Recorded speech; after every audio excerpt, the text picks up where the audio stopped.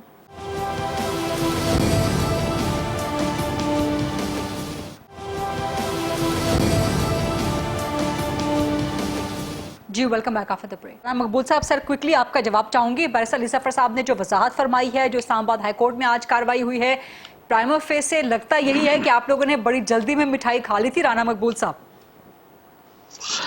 دیکھیں غریدہ بات یہ ہے کہ کل قاضی فائز عیسیٰ صاحب نے کہا کہ میاں نواز شریف کو اپنی انہوں نے نوشنل استعمال کیا ہے، انکم کو نہیں بتایا، سو ٹو سے ایلیگیشن جو تھا، تو ان کو 184(3) میں انہوں نے ٹرائی کر کے نہ ان کو اپیل کا حق دیا، نہ کوئی اور لیجیٹمیٹ پروسیس اختیار کیا گیا، اور ایک پرائم منسٹر کو انہوں نے ڈسکوالیفائی کیا. یہ سارے کا سارا جو ایشو اب سامنے آیا ہے یہ ہے اس سٹگما کا آپ کیا کریں گے جو کرپٹ پریکٹسز کا دیا ہے الیکشن کمیشن نے. یہ ایک سٹگما ہے نا، آپ نے کرپشن کیا ہے، آپ نے پیسے لیے ہیں، اور پھر یعنی کہ اللہ معاف فرمائے کوئی ہر چیز میں کوئی ایتھکس کا ایسپیکٹ بھی ہوتا ہے، چاہے آپ اس کو لاء میں ڈسکس کریں یا نہ کریں. مورل اور ایتھکس ایسپیکٹ بڑے امپورٹنٹ ہوتے ہیں، اسپیشلی فار دیز لیڈرز. اگر ایک لیڈر اپنی جو ہے وہ گھڑیاں اٹھا کے دوسرے ملک میں جا کے تحفے میں لی ہوئی بیچنا شروع کر دیں تو آپ اس کو کیا کریں گے؟ Is it a very high standard of ethics, high standard of morality, high standard of conduct? تو آپ اس کا مطلب کیا نکلے گا؟ اس لیے میں سمجھتا ہوں سب لوگوں کے جو ہے وہ دیکھ رہے ہیں اور اس چیز پہ حیران ہیں کہ کیا ہمارے لیڈر یہ کام بھی کر سکتے ہیں کہ اگر ان کو تحفے میں گھڑیاں ملیں تو وہ دوسرے ملک میں جا کے فروخت کر دیں. یہ میں ان کی بڑی عزت کرتا ہوں، ہمارے چیئرمین بھی ہیں لاء اینڈ جسٹس کمیٹی کے. دل میں تو ہم سارے سوچتے ہیں، یہ بھی سوچتے ہوں گے کہ یہ کیا حرکت کی گئی ہے. سمجھتا ہوں وہ الگ بات ہے، ٹیکنیکلٹیز جو ہیں اس میں تو بڑے بڑے لوگ جو ہیں وہ بھی چھوٹ جاتے ہیں، لیکن یہ سٹگما جو ہے اس کو کیسے ریموو کیا جائے گا؟ آپ کیسے کہیں گے کہ یہ گھڑیاں نہیں بیچی گئی؟ یہ اس کا کیا جواب ہے؟ اس کا کوئی جواب نہیں ہے. وہ الگ بات ہے سیشن جب یہ ٹرائل کرے گا، کوئی فیصلہ لکھے گا، تو بہرحال ہے یہ بڑی افسوس کی بات ہے. یعنی کہ نون لیگ سارا کیس بیانیے پہ ہی لڑنے کا جو ہے وہ ریلائی کر رہی ہے. بس علی ظفر صاحب، لاسٹ فیو منٹ سے آپ کے پاس پھر وہی پوائنٹ لے کے آؤں گی جو میں سوال کر رہی تھی، جس کا جواب دے دیا تھا سر لطیف کھوسا صاحب نے، کہ آٹومیٹیکلی وہ کمپلین چلی جائے گی سیشن کورٹ میں. وہ ministry of law and justice, ظاہر law and justice Muslim League Noon کے وہاں پر وزیر بیٹھے ہوئے ہیں، تو اس سے پھر آپ کیسے ڈیل کریں گے؟ چاہے آپ کو ڈی سیٹ کے معاملے پہ اسلام آباد ہائی کورٹ سے ریلیف مل بھی جائے، لیکن جو کرپٹ پریکٹس پہ سیشن کورٹ کے پاس جو ایک چلی جائے گی پیٹیشن، پھر اس کا کیا کریں گے علی ظفر صاحب؟ جی دیکھیں، سیشن کورٹ کے پاس جب پٹیشن جائے گی تو سیشن کورٹ میں نمبر 1 کو جو قانون کہتا ہے کہ election commission of Pakistan he complainant بنے گی، تو الیکشن کمیشن آف پاکستان لے کے جائے گی سیشن کورٹ میں، اور سیشن کورٹ میں ان کو ثابت کرنا ہوگا کہ مس ڈیکلریشن ہوئی ہے. اب میں آپ کو مس ڈیکلریشن کا پرنسپل بتا دوں. سب سے پہلے دیکھنا یہ ہوتا ہے کہ آپ نے جو گفٹ دیے کیا آپ نے ان کی پیمنٹ کی، اور پیمنٹ آپ نے حکومت کے اکاؤنٹ میں اس کی پیمنٹ دی یا نہیں دی، وہ سارے کے سارے چالان ہمارے پاس موجود ہیں جو ہم نے الیکشن کمیشن کو بھی پیش کر دیے کہ پیمنٹ ہوئی، اور یہ کوئی اب ایلیگیشن بھی نہیں رہی۔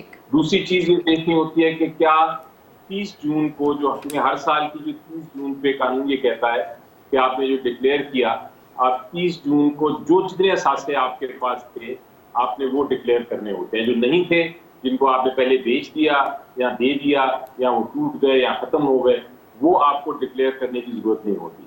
اس لیے اگر آپ نے بیچ دیے اور ان کے پیسے آ گئے تو پھر آپ نے پیسے دکھانے ہیں کہ کس اکاؤنٹ میں وہ پیسے ہیں، آپ نے وہی ڈکلیئر کرنے ہیں۔ پھر چیز آبویسلی آپ نے بیچ دی ہے، اس کے پیسے دکھانے ہیں۔ تو یہ سارا ثبوت ہمارے پاس ہے موجود، وہ جب ٹرائل ہوگا تو اس کے اندر اس کو پیش کیا جائے گا اور دکھایا جائے گا۔ بلکہ یہاں تک ہے کہ مثلاً آپ نے ایک چیز خریدی، اگر آپ نے توشہ خانہ سے اس کو 100 روپے کی خریدا اور آپ نے اس کو 200 روپے کی بیچ دی، تو پھر آپ کے پاس 100 روپیہ جو ہے اس پہ آپ کو 100 روپے کا ٹیکس بھی پڑتا ہے، کیپٹل گین ٹیکس جس کو کہتے ہیں، وہ حق وہ بھی ہم نے دیا۔